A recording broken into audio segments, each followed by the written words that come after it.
कि दवना मड़वा पनिए मैया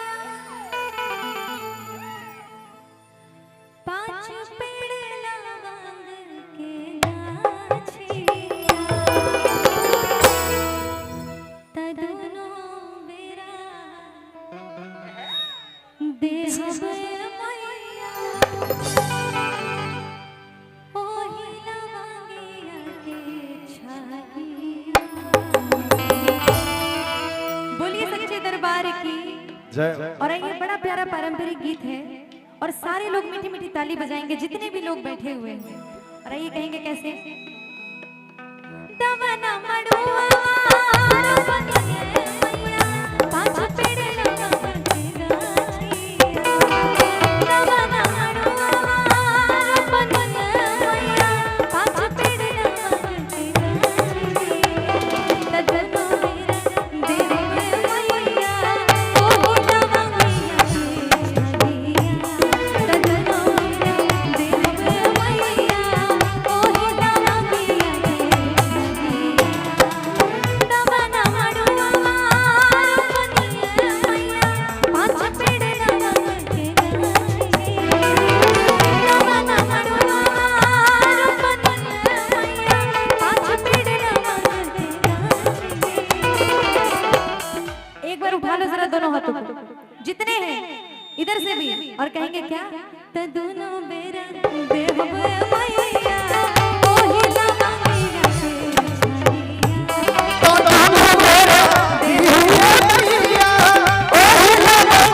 के छाहिया क्या बात है क्या बात है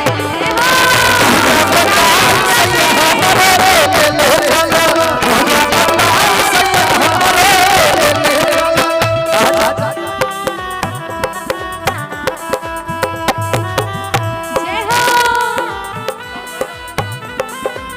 और ये हमारे मनोबल भैया की तरफ से हजारों हजार का आशीर्वाद पुरस्कार बहुत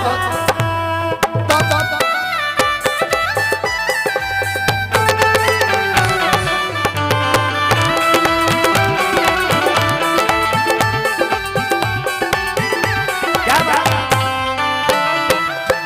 एक मिनट हाँ जी। अब देखिए कहना क्या है एक भक्त क्या कह रहा है कि खुश होए जय है मैया आवते अंगना कि मनवा जुड़ाए जाए पाके दर्शनवा।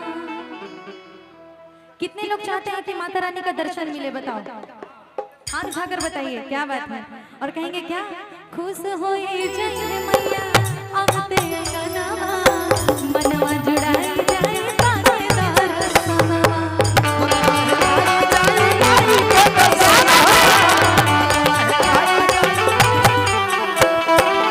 खुश होए जय मैया आवते अंगना मनवा जुड़ाए जाए पाके दर्शनवा।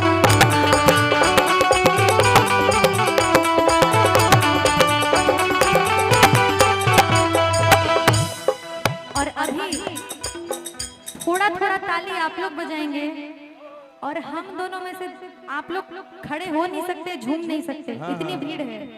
लेकिन कंपटीशन अब हम दोनों को आप इनकी तरफ से और मैं माताओं बहनों की तरफ से कोशिश करेंगे। आपने बड़ा मुश्किल समय में मुझे फंसा दिया है।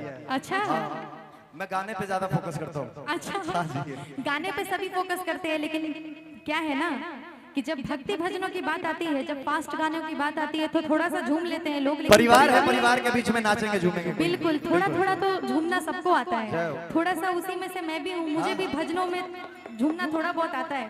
जरा सा इधर आ अरे जाइए। बिल्कुल बिल्कुल बिल्कुल।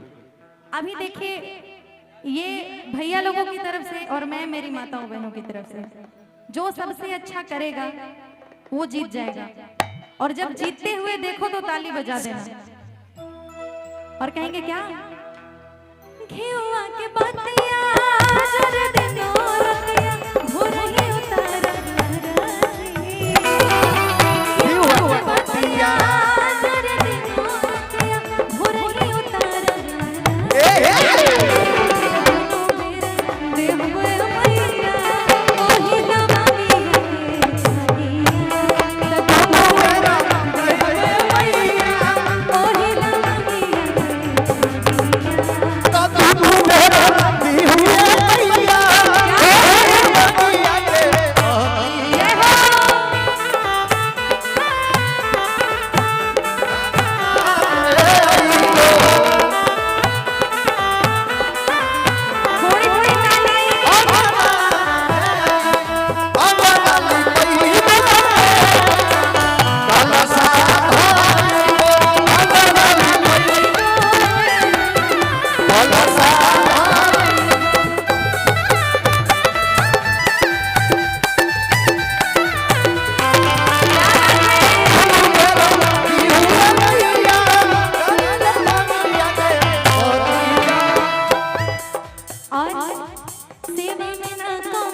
सातों बहिन के 9 दिन लगाइन बा